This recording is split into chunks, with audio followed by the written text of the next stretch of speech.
ಇದ್ದಕ್ಕಿದ್ದಂತೆ ವಿಜಯಲಕ್ಷ್ಮಿಯವರು ತಾನು ಸಾಕಿರುವ ಗೆಳೆಯ ಜೊತೆ ತುಂಟಾಟವನ್ನು ಆಡಿಕೊಂಡು ತಮ್ಮ ಖುಷಿಯನ್ನು ಹಂಚಿಕೊಂಡಿದ್ದಾರೆ. ಇದನ್ನು ಕಂಡ ಪವಿತ್ರ ಗೌಡರವರು ಅದೆಷ್ಟು ಹೊಟ್ಟೆ ಉರಿದುಕೊಂಡಿದ್ದಾರೋ ಗೊತ್ತಿಲ್ಲ. ಏನು ವಿಷಯ ನೋಡೋಣ ಬನ್ನಿ.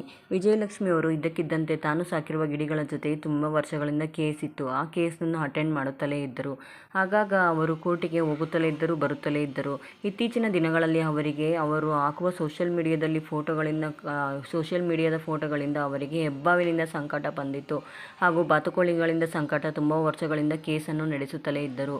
ಅದೀಗ ಮುಗಿದಿದೆ. ಇತ್ತೀಚಿನ ಅಣ್ಣ ಅತ್ತಿಗೆ ಯಾವಾಗಲೂ ಹೀಗೆ ಚೆನ್ನಾಗಿರಲಿ ಎಂದು ಮುಗಿದಿರುವ ಸಂತೋಷದಲ್ಲಿ ಆ ಗೆಳೆಯ ಜೊತೆಗೆ ವಿಜಯಲಕ್ಷ್ಮಿಯವರು ತುಂಟಾಟವನ್ನು ಆಡುತ್ತಿದ್ದಾರೆ. ಇದೀಗ ಸಾಮಾಜಿಕ ಜಾಲತಾಣಗಳಲ್ಲಿ ಓಡಾಡುತ್ತಿರುವ ಫೋಟೋಸ್ ಎಂದನೇ ಹೇಳಬಹುದು.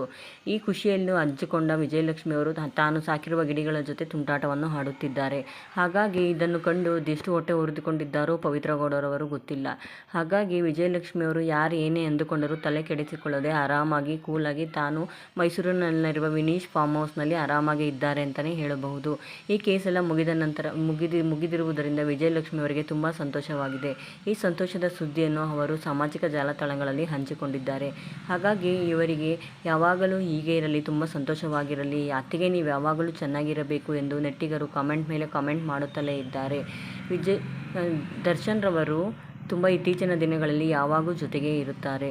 ವಿಜಯಲಕ್ಷ್ಮಿ ಅವರ ಬಗ್ಗೆ ಏನೆನಿಸುತ್ತದೆ ನಿಮಗೆ ಕಾಮೆಂಟ್ ಮಾಡಿ ತಿಳಿಸಿ. ಜೈ ಡಿ ಬಾಸ್.